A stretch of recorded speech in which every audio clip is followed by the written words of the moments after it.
प्रयागराज महाकुंभ से एक व्यक्ति अपने बेटे के पास फ़ोन मिलाता है और फ़ोन मिलाने के बाद में अपने बेटे से रोने लगता है। जब बेटे अपने बाप की आवाज़, रोने की आवाज़ सुनता है तो कहता है कि पापा आप इतना ज़्यादा परेशान क्यों हो और आप क्यों रो रहे हो? तभी बाप अपने बेटे से कहता है कि बेटे तुम्हारी माँ पिछले 15 घंटे से इसी मेले में कहीं गायब हो रही है और मैं उन्हें ढूँढने का काफ़ी प्रयास कर रहा हूँ फिर भी वो कहीं मिल नहीं रही है। आखिरकार मैं क्या करूँ? इतना कहकर वो जो पिता होता है वो काफ़ी रोने लगता है। इसके बाद में वो जो बेटा होता है अपने मामा के पास फ़ोन करता है, कहता है मामा, पापा का भी फ़ोन आया था, माँ कहीं प्रयागराज मेले में गायब हो रही है, वो कहीं मिल नहीं पा रही हैं। आखिरकार क्यों ना हम और आप और हमारा छोटा भाई आदर्श, हम तीनों मिलकर चलते हैं अपने माँ का तलाश करते हैं। इसके बाद में जो उसका मामा होता है वो रेडी हो जाता है चलने के लिए। फिर अब यहाँ से दोनों बेटे और अपने मामा के साथ महाकुंभ पहुँच जाते हैं ये सब लोग और माँ को तलाशना शुरू कर देते हैं। आखिरकार कई घंटों के मशक्कत के बाद माँ मिलती ज़रूर है, लेकिन जिस रूप में मिलती है उस रूप का किसी ने कल्पना नहीं की होती है। दरअसल माँ का कत्ल हो चुका होता है और कत्ल का जब पुलिस ने खुलासा किया, एक-एक कड़ियों को बटोर कर जोड़ा गया, जब कातिल का नाम सामने आता है तो लोगों का आश्चर्यचकित हो जाते हैं, लोग सोचने पर मजबूर हो जाते हैं कि आखिरकार ये क्या हुआ और कैसे हुआ? नमस्कार, मैं रामू भाई। आज की जो सच्ची घटना है, ये सच्ची घटना राष्ट्रीय राजधानी दिल्ली का एक क्षेत्र लगता है त्रिलोकपुरी। दरअसल यहाँ का रहने वाला एक व्यक्ति होता है जिसका नाम होता है अशोक। अशोक दरअसल एमसीडी दिल्ली में ही वो सफाई कर्मचारी होता है। उसकी पत्नी का नाम होता है मीनाक्षी, जिसकी उम्र लगभग 35 साल के आसपास होती है। मीनाक्षी पिछले कई दिनों से वो अपने पति से कहती थी कि देखो कितने सारे लोग महाकुंभ में स्नान कर रहे हैं, महाकुंभ में आस्था की डुबकी लगाने जाते हैं और एक तुम हो कि हम आपसे कई बार मैं कह रही हूँ कि चलिए महाकुंभ और आप तो चल ही नहीं रहे हो।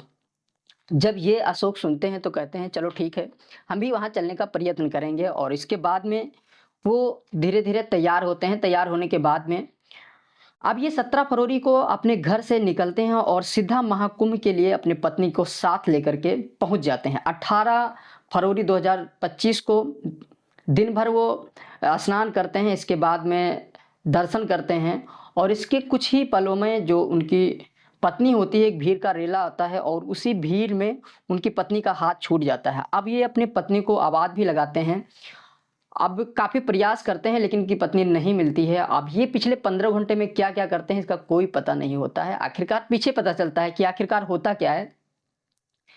फिर अगले दिन वो अपने बेटे को फ़ोन करते हैं और फ़ोन करने के बाद में कहते हैं कि बेटा तुम्हारी माँ कहीं गायब हो गई है इसी मेले में, भीड़ में और हमने काफ़ी ढूँढने का प्रयास किया और वो मिल नहीं पा रही। इतना कह कर के वो अपने अपने ही बेटे से रोने लगते हैं।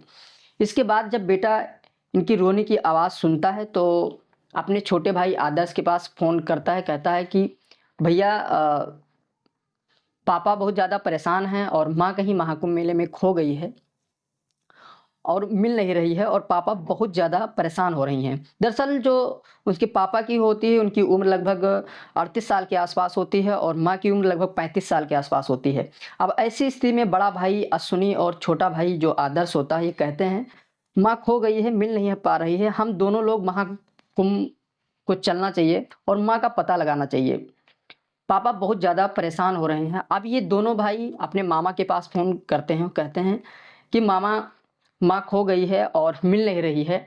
तभी इनका मामा तैयार होता है और ये आप दोनों भाई सीधा दिल्ली से महाकुंभ पहुँचते हैं और स्टेशन पर इन तीनों लोगों के हाथ में एक-एक तस्वीर होती है और उस तस्वीर को ऐसे ले करके हाथों में ले करके और लोगों से पूछना शुरू कर देते हैं कि क्या इस तस्वीर में जो आप देख रहे हैं इसी ऐसी औरत आपने कहीं देखी? ये मेरी माँ हैं, यहाँ की रहने वाली हैं। पूरा ब्यौरा बताते हैं और ढूँढते-ढूँढते काफ़ी परेशान हो जाते हैं। कई पूछ-जाँच केंद्र पर जाते हैं और कई पुलिस वाले से पूछते हैं, आखिरकार इनको पता नहीं चलता है। धीरे-धीरे ढूँढते-ढूँढते अब यहाँ से निकलने के बाद ये ढूँढते-ढूँढते सीधा दारागंज पहुँच जाते हैं। अब वहाँ पहुँचने के बाद जैसे ही ये फ़ोटो एक पुलिस वालों को दिखाया जाता है, पुलिस वालों की नज़र पड़ती है इस फ़ोटो पे, तो फ़ोटो को देखने के बाद वो पुलिस वाला कहता है कि हो ना हो, मुझे ऐसा लग रहा है कि झूसी थाना में एक महिला मिली है, वहाँ तुम्हें जाना चाहिए और हो सकता है उस महिला का और आपसे कहीं न कहीं लिंक हो, तो इसीलिए तुम्हें वहाँ जाना चाहिए। अब इनको तो बस यही पड़ी थी कि किसी तरह इनको माँ मिलनी चाहिए, कैसी मिलनी चाहिए ये कोई मतलब नहीं था, लेकिन इनको माँ मिलनी चाहिए। अब इसके बाद ये सीधा दारागंज थाना में झूसी पहुँच जाते हैं। वहाँ जब झूसी पहुँचते हैं थाने में, तो जो एसएचओ साहब होते हैं, ये कहीं गए हुए होते हैं। इनका वेट करते हैं। जैसे ही एसएचओ साहब आते हैं, ये दोनों लड़के रोते गिड़गिड़ाते हुए कहते हैं कि साहब मेरी माँ खो गई है और कैसे भी कीजिए मेरे माँ को ढूँढ दीजिए। अब एसएचओ साहब से कहते हैं और अपना पूरा नाम बताते हैं। नाम बताने के बाद में जैसे ही इंस्पेक्टर उपेंद्र सिंह ने उस महिला का फ़ोटो देखा, तो फ़ोटो देखकर वो देखते ही रह गए और उनकी नज़र में एक सीन चलने लगती है। वो सीन कुछ इस प्रकार की होती है। 19 फरवरी 2025 को सुबह लगभग 6 बजे का ये वाक़या है। इसी झूसी थाना का एक इलाका लगता है आज़ाद नगर, और आज़ाद नगर के पास एक बस्ती है, केवट बस्ती। और केवट बस्ती में एक लॉज होता है। दरअसल सुबह के 6 बजे का ये वक्त रहा होगा। मोहन नाम का एक किराएदार होता है। जैसे ही वो सुबह सुबह बाथरूम जाता है और जैसे ही उसने अपनी आंखों से देखा इस महिला को कि उसकी उम्र लगभग 35 साल के आसपास होती है और महिला खून से बिल्कुल लथपथ होती है, और जहाँ-जहाँ भी उसने अपना पैर रखा था या जहाँ-जहाँ उसके हाथे थे, जहाँ-जहाँ उसकी लाश गई थी, बिल्कुल खून से लथपथ थी, ब्लड गिरा हुआ था काफ़ी मात्रा में। अब इस लाश को देखने के बाद में मोहन ज़ोर-ज़ोर से चिल्लाने लगता है, चीखने लगता है, क्योंकि उस मकान में 2 किराएदार होते हैं और 1 पुलिस वाला होता है। अब जब मोहन की आवाज़ सुनकर सब लोग, आस-पास के लोग दौड़ कर आते हैं, सुनते हैं, जो-जो लोग दौड़ कर आते हैं। अब ये सब महिला को देखते हैं, देखने के बाद हैरान रह जाते हैं कि दरअसल महिला की हत्या की गई थी किसी धारदार हथियार से, लेकिन उसका पहचानने की तमाम कोशिश की जाती है, लेकिन उस महिला को पहचाना नहीं जाया जाता है। इस तरीके से उसकी हत्या की गई होती है। पुलिस वालों ने उसकी लाश को पोस्टमार्टम में भेज दिया और पोस्टमार्टम में ये निकलता है कि इस महिला की हत्या किसी धारदार हथियार से गोद कर की गई है।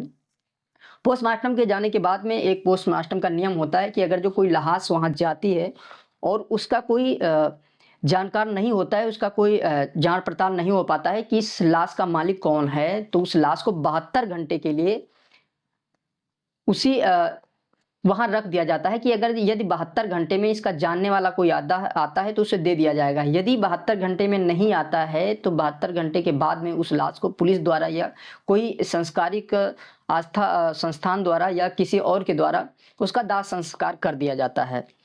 अब ये लोग 21 फरवरी की हुई उस एसएचओ के पास पहुँच जाते हैं। इसके बाद एसएचओ साहब से कहते हैं कि आप एक काम करो, आपको पोस्टमार्टम हाउस जाना चाहिए।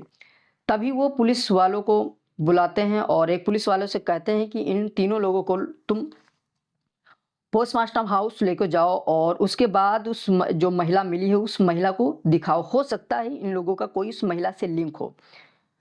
अब वो दोनों बेटे और उनके मामा पोस्टमार्टम हाउस पहुंचते हैं। वहां जाने के बाद में सबसे पहले लोगों की नज़र उस महिला पे पड़ जाती है और उस महिला की सिर्फ दोनों बच्चे ने सिर्फ साड़ी देखी और साड़ी देखकर ज़ोर-ज़ोर से रोना शुरू कर देते हैं और चीखना शुरू कर देते हैं। साड़ी जैसे ही देखते हैं उसके बाद हाथ-पैर देखते हैं। हाथ-पैर देखने के बाद में उस लाश से लिपट कर वो दोनों बच्चे रोना शुरू कर देते हैं, क्योंकि वो जो साड़ी थी वो साड़ी कहीं कोई प्रोग्राम होता है या कहीं उनकी माँ जाती थी तो वो साड़ी ज़रूर पहनती थी। वो साड़ी देख कर के वो बच्चे पहचान जाते हैं कि ये मेरी माँ है और माँ से लिपट कर ज़ोर-ज़ोर से रोने लगते हैं, क्योंकि उनकी माँ अब इस दुनिया में नहीं होती है। दोस्तों, माँ ही होती है। अब बात ये होती है कि आखिरकार इसकी हत्या किसने की है और क्यों की है और कैसे हुई है? अब हत्या क्यों की है और किसने की है, ये सवाल जब आता है तो एसएचओ साहब के पास ये बात पहुंचती है। उपेंद्र प्रताप सिंह एसएचओ साहब होते हैं। ये कहते हैं कि तुम परेशान न हो, इस मामले की जांच होगी और जितनी जल्दी हो सकेगी कातिल को सुराग निकाला जाएगा। इसके बाद उसे इलाके में जितनी भी सीसीटीवी कैमरे होते हैं उसे खंगाला जाता है। खंगाल जाने के बाद में जो मेन फ़ोटो होते हैं उस महिला से रिलेटेड जो साड़ी पहनी थी उसको दिखाया जाता है। तो एक फ़ोटो हाथ में लग जाता है, उस फ़ोटो को उन बच्चों को दिखाया जाता है तो कहते हैं हाँ, ये मेरे पिता अशोक हैं और ये मेरी माँ मीनाक्षी है। अब ये जिस जगह पे रुके थे वहाँ पुलिस पहुँचती है, जाँच पड़ताल करती है, तो वहाँ पूछा जाता है कि कोई आईडी वगैरह यहाँ दी होती है, तो मकान वाला सीधा मना कर देता है कि यहाँ कोई आईडी नहीं दी गई होती है। 18 फरवरी की रात लगभग 9 बजे के आस-पास का वक़्त रहा होगा। ये लोग अंदर आए थे और लॉज में पहुँचने के बाद में उनका एक दोस्त बन जाता है। जो दोस्त होता है वो राहगीर होता है, अनजान व्यक्ति होता है। उसे देखकर इन जो अशोक होते हैं उन्हें देखकर उनका मदद करने लगता है और उनका नाम बताया जाता है वो दोस्त का, उसका नाम होता है सुरेश बिंद। जो सुरेश बिंद कहते हैं कि ये लोग यहाँ पे खड़े थे, जब सुरेश बिंद से संपर्क साधा जाता है तो कहते हैं कि ये लोग यहाँ खड़े थे और कई रूम ढूँढने की तलाश में थे, इन्हें कहीं रूम नहीं मिल रहा था। तब तक का हमें मिले और हमने कहा, इनसे पूछा तो उन्होंने कहा कि हमें रूम चाहिए। इसके बाद में 500 रुपए की बात हुई थी कि 500 रुपए यदि आप खर्चा करो तो आपको रूम दिलाया जाएगा। तो कहते हैं कि कोई बात नहीं, हमें रूम दे दिया जाए, हमें कोई दिक्कत नहीं है। सुरेश बिंद उस लॉज तक वहाँ छोड़ते हैं जहाँ इनको एक रूम मिलता है और जब वो रूम वाला इनसे आईडी माँगता है तो कहते हैं कि भैया रात भर की तो बात है, हमें 5-6 घंटे ही रुकना है। 5-6 घंटे के बाद आखिरकार हमें यहाँ से चले जाना है, हमें बहुत सुबह जल्दी की ट्रेन है और यहाँ से हम चले जाएँगे और इतनी देर के लिए, इतने घंटे के लिए आप क्या ही हमसे कोई आईडी लोगे? अब ये कोई आईडी नहीं देते हैं। अब पुलिस वाले आगे की कहानी को जोड़ने के लिए काफ़ी प्रयास करते हैं। आखिरकार कैसे जोड़ें, तभी उन दोनों लड़कों से पूछा जाता है, अश्विनी और आदर्श से, कि कहते हैं कि अपने पिता से बात करो और उन्हें यहीं बुलाओ। किसी जगह पर उनके पिता को बुलाया जाता है। जिस जगह पर उनके पिता को बुलाया जाता है उस जगह पे पुलिस पहले से ही तैयार खड़ी होती है। जैसे ही इनके पिता उस जगह पे जाते हैं पुलिस उनको तुरंत हिरासत में लेती है। हिरासत में लेने के बाद में उनसे ये पूछती है कि आखिरकार तुमने अपने पत्नी की हत्या क्यों करी और जब तुम उस लॉज में रूम लिए थे तो रूम लेने के बाद में वहाँ पे अपने आईडी कार्ड या फ़ोन नंबर क्यों नहीं लिखाए थे? अब इतना पूछने के बाद में जैसे आम क्रिमिनल होते हैं वो सवाल जवाब करने लगते हैं कि हमने ऐसा नहीं किया है। लेकिन जब पुलिस अपने तरीके से पूछना स्टार्ट कर देती है तो वो बताते हैं, ऐसा सच बताते हैं जो सच सुनने के बाद में किसी की भी आँखें नम हो जाएँगी। वो बताते हैं दरअसल कि अशोक दिल्ली में ही एक किसी महिला के साथ अवैध संबंध होता है। इस बात की जानकारी मीनाक्षी को ही भी हो जाती है, उनकी पत्नी को हो जाती है। इस बात का विरोध उनकी पत्नी कर रही थी। इसी बात को देखते हुए घर में आए दिन कलेश रहता था और आए दिन झगड़े हुआ करते थे। जब पत्नी रोकना टोकना शुरू किया तो पति ने सोचा कि क्यों ना इसको रास्ते से हटा दिया जाए और पत्नी जिद कर रही थी, उधर पत्नी जिद भी कर रही थी महाकुंभ चलने के लिए। तभी इनको वक़्त मिल जाता है, इनको टाइम मिल जाता है अपनी पत्नी को रास्ते से हटाने के लिए और ये महाकुंभ लाते हैं अपनी पत्नी को और लाने के बाद में इन्हें टाइम मिल जाता है महाकुंभ में और आखिरकार इन्हें अपने पत्नी को रास्ते से हटा ही दिया। हटाया तो ज़रूर लेकिन इनकी जो बाकी की उम्र 35 साल के ऊपर वाली रही होगी, दरअसल ये एक जेल के सलाखों के पीछे ही रहेगी और ऐसा करना इनके लिए बहुत गलत साबित हुआ। दोस्तों इस कहानी का सुनाने का मेन मकसद किसी को परेशान करना नहीं था, किसी के दिल पे ठेस पहुँचाना नहीं था, लेकिन हमें आप लोगों को जागरूक करना था कि ये